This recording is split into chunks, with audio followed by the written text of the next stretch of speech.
Hi, I'm Anya, and this is my tattoo removal journey. You might be watching this video for several reasons. Either you're going through tattoo removal yourself, or you plan to start one, or hopefully you do plan to get a tattoo and you realized that you might hit what is called tattoo regret. It is a real thing. According to the study published in PubMed Central, 80 participants, 26%, expressed regret for at least one of their tattoos. 34 of these, 42.5%, had their unwanted tattoo removed or camouflaged with a new tattoo. Participants were also asked about their reasons for regret. The most common reason for regret was not liking the tattoo anymore. I'm going to leave the link to this study in the description. But if now you think about getting a tattoo and think that you will never want to remove it, well, I have bad news for you. You might be one of those people who will want to do this. And I strongly recommend that you watch this video to understand the amount of dedication, money, and effort it goes into a tattoo removal. Believe me, I've been there. I'm quite an impulsive person, so I understand this urge to get a tattoo. Just consider that you might want to remove it at some point. Maybe if you do have plans for something big, start with something small. See if you actually like tattoos on yourself. For instance, I did not at all. And go from there. It is also worth mentioning in the very beginning that getting rid of a tattoo is a way more painful than getting one. Also, you can get a tattoo pretty fast. It usually takes one or several sessions depending on the size and complexity. However, removing a tattoo is way more than that, and no one's going to tell you for sure how many sessions it's going to take. The usual estimate is from 4 to 20 sessions. It depends very much on different factors, including your end goal. Some people want to remove it enough to be able to make a cover up. For others, like me, it is important to get rid of it completely, and this will take more sessions for sure. Let's get into it. There are different lasers for tattoo removal. The golden standard is considered to be a Q-switch, and new generation lasers are pick-a-ones, pick-away, pick-a-sure. I dealt with both of them, and when I will be showing you the pictures, I'll be mentioning which laser I've been using. Usually right after the session, your tattoo gets a little bit lighter, then it gets darker, then you can see more finalist results. In around a month, it's going to get lighter. This is the picture of my tattoo before any session started. It is 2 years old. I got it in 2019, and this photo was taken in 2021. It is important to set the baseline to compare it with the final result. All areas marked in green are those where ink was partially missing already before any removal started. I think that results at these areas were seen much faster. Second, scar circled in yellow is the one that has nothing to do with this tattoo. I've had it forever. Third, and this is interesting because I was certain that all scars that I have in the area of the tattoo were the result of the removal process. Looking back at this picture, area marked in red looks like a scar that I got as a part of a tattoo process or a healing process. It's hard to tell at this point, but this area was not okay prior to the removal session. I think that the removal just highlighted it and got the ink out of it. This is right after session 2. Unfortunately, I didn't have a picture before the session to show the difference between those two. However, I think it's interesting to look at how your tattoo looks like after a Q-switch laser session. It's basically reddish, swollen, and that's it. But when we get to after pick-away laser, it's gonna look so much worse. But it's also important to know that it gets better and back to normal every time, so no worries. This photo is taken after session 3. Judging from the overall looks of it, this is when it almost got healed after the session. However, you still can see some residual redness. I thought that this was when I got the scar. However, I think this is when ink got out of there. And this is right after session 4. I don't have any photos of videos for sessions 5 through 8. Those also were happening in 2021. I had 0 sessions in 2022. This is right after session 9, and that's what I meant when I said that it does look much worse with pick away laser right after the session. Unfortunately, I don't have any pictures before. It would be good to have one since there is a 4-session difference. I haven't always been consistent with documenting all of that. And by the way that removal area looks right after is a bit scary for the first time, but when you see it healing, this anxiety that it's gonna look bad forever goes away. This is right before session number 10. It does look very faded compared to where we started. You can definitely see the difference and old scars that occurred.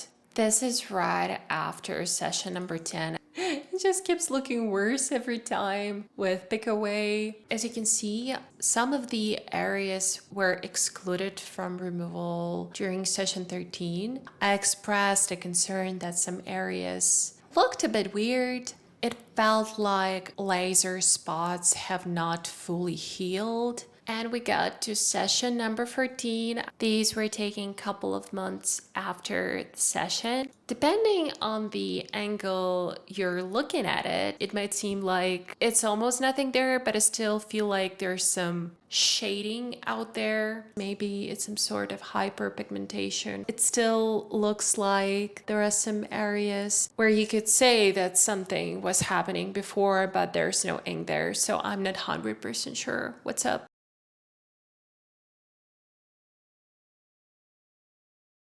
Let's talk about sessions frequency. How often should you be getting those? Overall, I had my first 8 sessions with Q-switch laser in 1 year. I know now that it is too often, but no one told me that back then. In the place where I was getting those sessions, I was told that having 1 session a month would be okay, but when I started to get my sessions here in Canada, I was told that 1 session a month is too often, and this might be the primary reason why I get scarring. Overall, all of my 14 sessions were spread around 5 years, with 2022 being a gap year. I was told that at least 2-month break would be good. Eventually, because I've already dealt with scarring, my last sessions on pick away laser were done not more often than around every 6 months, and I didn't see any new scarring showing up. I could probably have them more often, but since I've already dealt with negative consequences, I wanted some sort of a reassurance that this would not happen again. About the sessions themselves, it's one of the most unbearable things I've dealt with in terms of different procedures. I mean, yes, it is bearable, but it's not very nice. First of all, numbing cream. Out of all these sessions, when I was having first set of them in Ukraine, I tried numbing cream once and I did not feel much of a difference. It still hurt. So for the rest of the sessions, I went without it. Usually sessions are really short. For my forearm, they might have lasted, well, it very much depended on the laser technician. Some of them were taking longer to complete the sessions. For some of them, it took a couple of minutes. It's hard to tell the difference in terms of result. If someone can torture me less for decent result, I really appreciate it. For the sessions in Canada I had with pick away laser, they also had this cooling machine. So when the laser tech does the session, they're holding this cooling device in one of their hands, so it doesn't feel as bad as without it.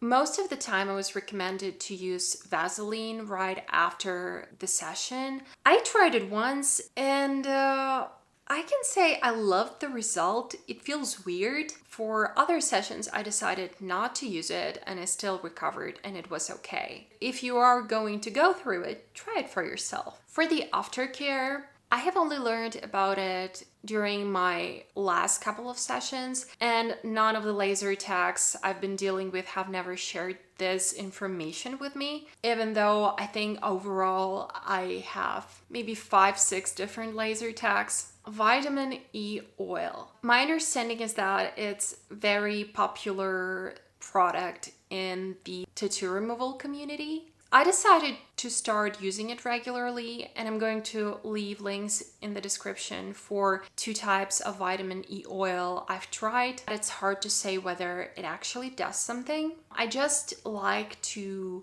go an extra mile to make sure the end result looks the way I want. So I think that the last year I've been regularly rubbing this oil into my tattoo as a part of my evening routine.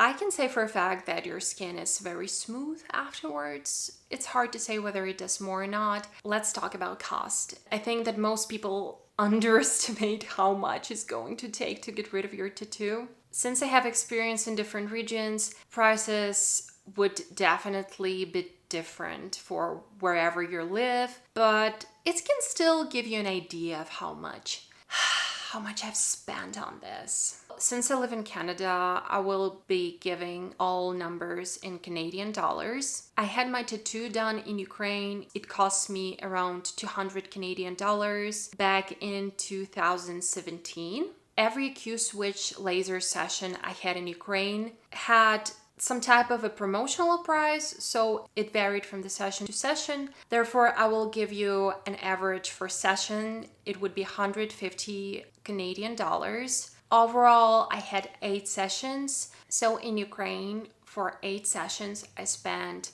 1,200 Canadian dollars.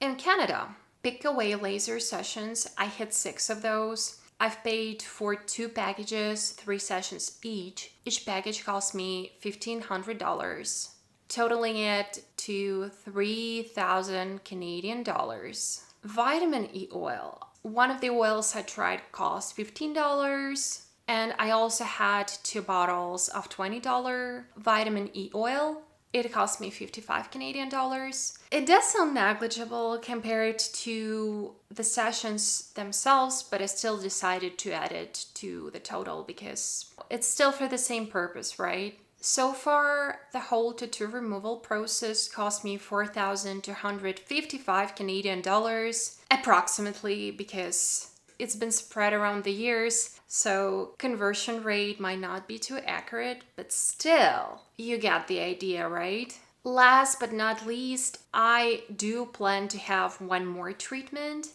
this time in the dermatology clinic. I've already had a consult about my tattoo, and so far my primary concern is getting rid of scars. I was offered the following treatment scenario: to mix a microneedling session with another pico laser. The idea is that they're going to go through my tattoo with microneedles and afterwards with a laser, so that laser goes into deeper layers of skin, and that is how scars are going to be taken care of, as well as some stubborn ink. My hope is that it will be the final treatment. I probably will be getting it done in the end of this year or in the beginning of the next year. And it's also worth mentioning that everything laser related should be done in a non-sunny season. The estimate for this particular session is $950 Canadian. So if I go with it, my total treatment cost will be 5,205 Canadian dollars approximately. This is pretty much it. I hope that this video was informative for you. If maybe it somehow influenced your plans for getting a tattoo in some way, it is also amazing. No one plans a divorce when people get married, right? And I think that it's worth thinking about it sometimes. The same with removing a tattoo. Just give it a thought. It doesn't mean that it's supposed to happen, but at least if it does, you are prepared for it. mentally, financially, emotionally. If you are going through this process yourself right now, or you are planning to take it up, I wish you patience, resilience, and the results you're looking for. When at some point I do get this last session, I will probably add it as a part of my normal vlog. Thank you so much for watching. Please subscribe if you'd like to. Bye.